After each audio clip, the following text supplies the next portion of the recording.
Born to run, baby. Born to run. Welcome to the De Leon. Hey slot car fans, this is Rob De Leon with the De Leon Slot Car Raceway, and we are here at Electric Dreams for qualifying, and let's go inside and see who we might meet. G'day mate, my name's Travis. I run That Slot Car Guy YouTube channel. I'm here at Electric Dreams, hopefully to race in the Nationals.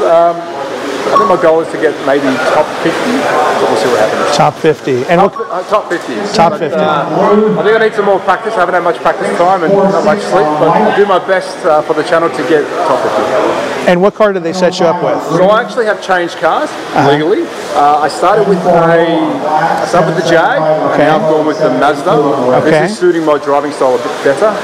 But if I'm being honest, I didn't really have much time with both cars, but so far this one's suiting my driving style.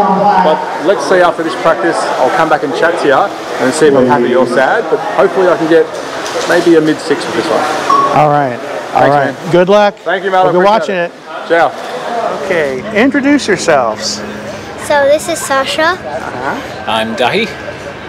And what do you guys do? We're like DNA slot cars, and we're doing slot car stuff. We're racing them, we're unboxing them, we're doing all sorts. Wow, okay. Yeah. You're not racing today, are you? No, we're not racing, just spectators. And Marco very kindly invited us over, and we were going to meet up with Travis as well, because we've been chatting to him quite a bit. But this all started in December last year when Sasha said that she wanted a slot car track. Yeah. So we bought her a Born to Perform Carrera set with the 1/24 scale, and that quickly got pretty serious. And now, how many cars do you have? 86 or 87. Wow! That's a lot of cars. Not sure exactly how many now because there's so many. And we were messing around on the floor with the track, and then I built, with Sasha's help, a 14.1 by 8 foot layout. And we're in the process at the moment now of decking it out with all the scenery and all the fine detail. But yes, about 16.5 meter track. And we race nearly every day, don't we? Literally every day. Nice, that's cool. And you have a very nice track, by the way. Thank you very much. Very nice layout. Thank you very much. We still have to do a video on actually showing the layout properly, and maybe even go through your collection as well. Yeah. And you guys put out nice videos too. Yeah. Thank you. Thank you. We're trying. It's a learning process, isn't it? And you start to have to get little things like mics now. We got a gimbal and we need to get a mic because the sound is difficult, you know. Yeah. Right. It's very difficult. Well, very good. Well, I'm glad you guys made it here. It's great to be here. It's great to meet you in the flesh, actually. We thoroughly enjoy your videos, and may I say I absolutely love your intro. Oh, thank you. Thank you. Love that intro. It's awesome. All right. Thank you. So here's the beginning of our display case tour, and you see some slotted cars. The ones in gray are actually prototypes. I think those are printed in 3D print. And you see some more prototypes, plus all of the Group C cars they've got, and everything that they're going to be running here today. And you're going to see this. There's that Ferrari Sunoco, and there's the star of the show, which is the Datsun 510. That is a prototype, and that should be done at some point in the near future, hopefully.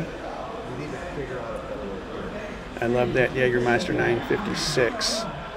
That's nice. It can definitely be a little overwhelming when you're seeing so many cars all at once in these display cases. But next to these slotteds are slotted sister company Policar, and everybody has seen these vintage F1s. This happens to be the fly case, and you can see a lot of really nice cars in here. Everything from GT40s to 917 Porsches to 911s. We've got some Formula One in here, and they do actually have a lot of different choices when it comes to cars for fly. They have a very nice looking aesthetic to them, very realistic. Man, I love some of those Porsches. Okay, who am I kidding? I love all Porsches. And they do have a lot here.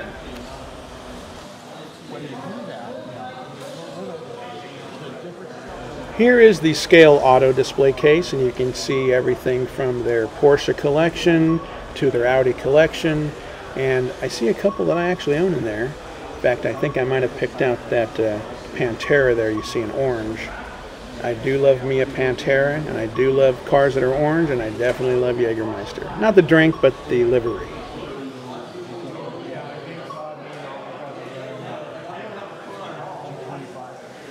And for you guys who appreciate the boutique type of cars, here is Osterero, and you can see all the roadsters they have here. Some of these cars you can see definitely come in limited editions, and I don't own any of them, but they're pretty nice. I do like, however, and I do own some of these Revo slots, like the Mercedes CLK, like the Porsche. I have this silver one down here with the Martini livery. And then we have a set of Toyota GT1s. Looks like it's a 3-pack. And then we move on here to the Ferrari F40s. I love me a Ferrari. And then the Ferrari 333s. I have the Momo livery because I was looking for it. They don't actually make it anymore, so I had to find one used. And here are the 124th BRMs. And let's move on to another case. And this case looks like it's filled with some private cars, maybe from a private collection. And here we look at some Scalextric, and they've got a boatload of Scalextric. They've got the NASCARs, they've got some of the European cars, some of the movie cars. You've got these Hondas here. I like the Porsches down there. I've got the Jägermeister version. I like that. And we've got some, hey, you know what? I haven't seen that 911 yet, that orange one. I'm going to have to take a look at that one again. And we've got some Mustangs. That orange Mustang there is pretty quick. Every time I bring that out, my buddy Joe gets nervous. It is fast. We've got some Minis.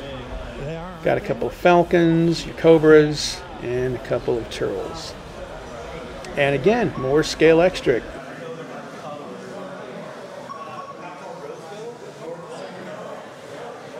I do like some of their F1s. They run pretty good. You got some more vintage F1s. Got a couple of, looks like Ferraris. And then we move down here to, looks like some more F1s and some Mercedes. Hey, that E30, that thing runs pretty good.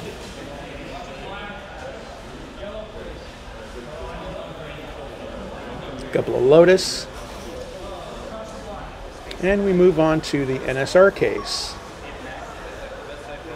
Got your Corvettes, your C5s, C6s, C7s. Got Porsches. You know I love Porsches. There's the Pink Pig. There's the 917. Got Audis. Got A8s. We've got more Porsche. You never have enough Porsche. At least that's what I think. And you've got some Formula Ones down here. There's just a lot of stuff to see here. A lot of times when I'm looking in the website, I may not find the car that I'm looking at because there's just so much to look at. But when I'm here and I see it on the shelf and you see it in person, next thing you know, you've got to have it. At least that's what happens to me.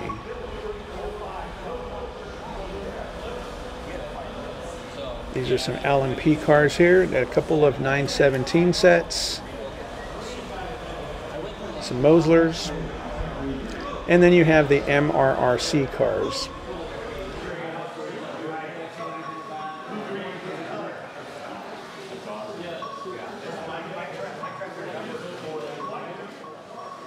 And onto the SCX cars. You can see the Cudas that they've got there.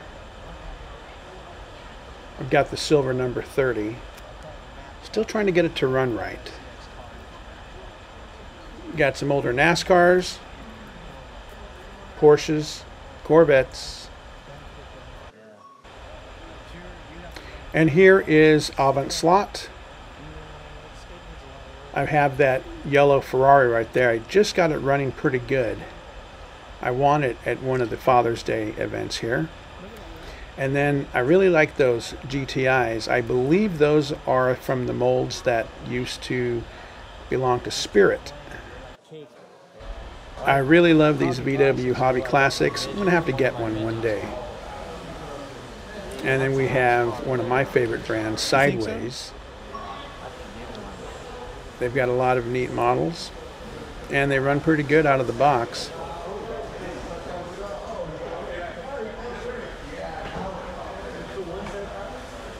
And as far as more cars go, they do have a lot of Carrera. If you like Carrera, there's a ton of Carrera.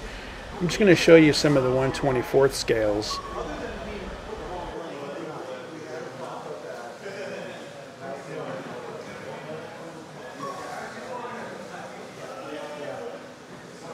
You ever going to get more 1/24 cars or no? What's that? Am I going to? Yeah. Nah, probably not.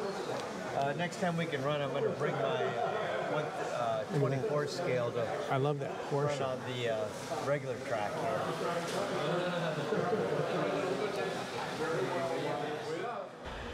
And here are some cars from Team Slot. I don't own a Team Slot. I don't know much about them, but I know that I think they're made out of resin and they're hand painted. So then you have here MR Slot car, my Marlboro, I like to say that, McLaren, and my favorite Mazda 787 and the Shadow. And here is the Pioneer case.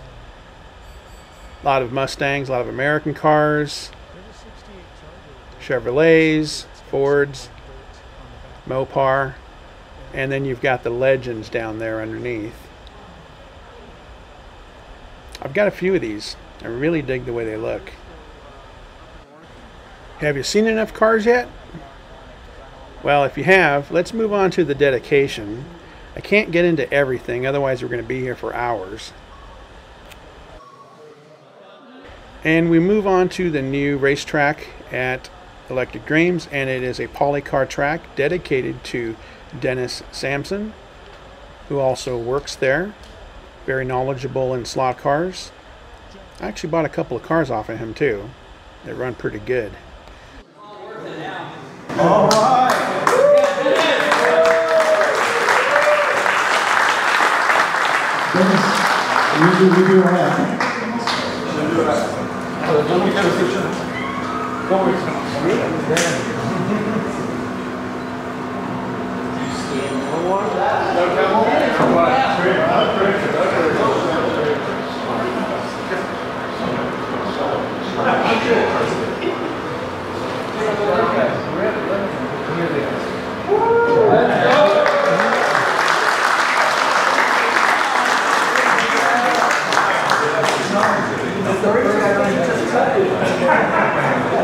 Dennis has a track record. Guys, let's do the qualifying then, right? Thank you.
difficult to find anything new, and as a matter of fact, I have not been here in the museum for at least 2 months, and for the first time, normally I come here and I have a pile of stuff to register into the system.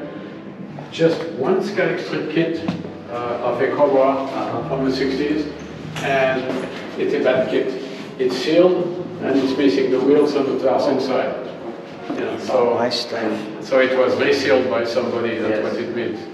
So it's not too good. You know? But so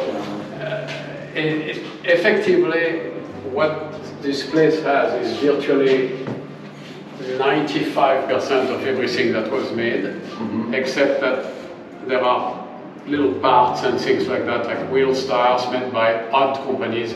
We still find some of that. What we don't find anymore are like new, unknown kits or cars that were commercially produced. And of course, for us, we have all these pro racing cars. Anybody can make a hand-built car. There are tons of them. But stuff that was either produced or raced by somebody famous that actually won a major event, it's gone. Wow. So.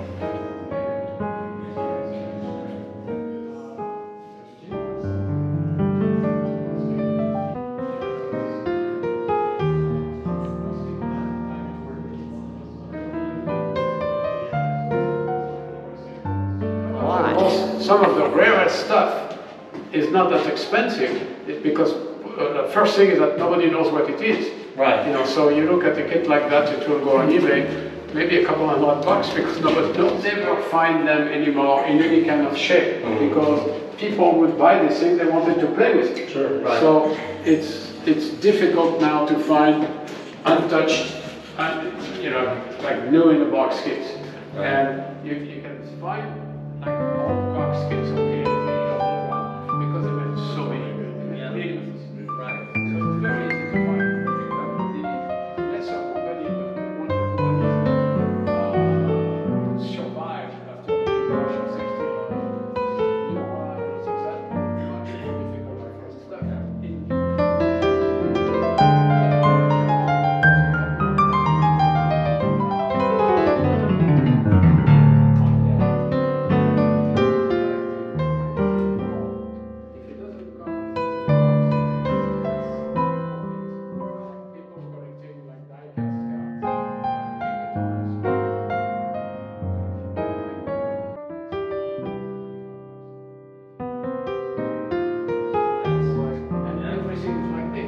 When I wrote this book, okay, that's the first slot car book ever that shows the things in their original packaging.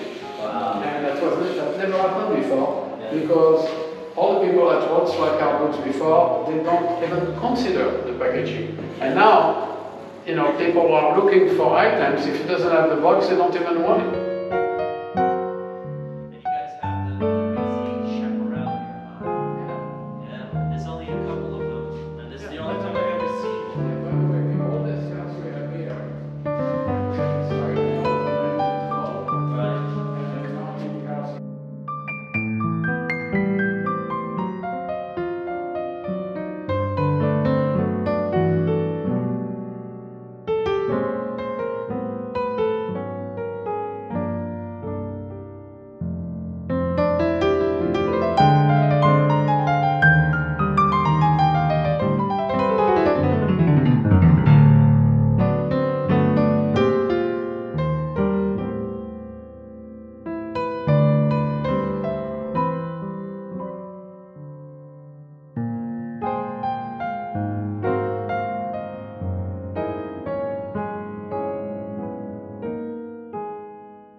Well, so concludes our day at Electric Dreams, and we had a great time. We want to thank Electric Dreams for having this entire event, and Scott for inviting us to this museum, which this is the second time I've seen it. So if you guys happen to like this video, go ahead and click that little like button, and if you feel so inclined, subscribe if you want, if you haven't.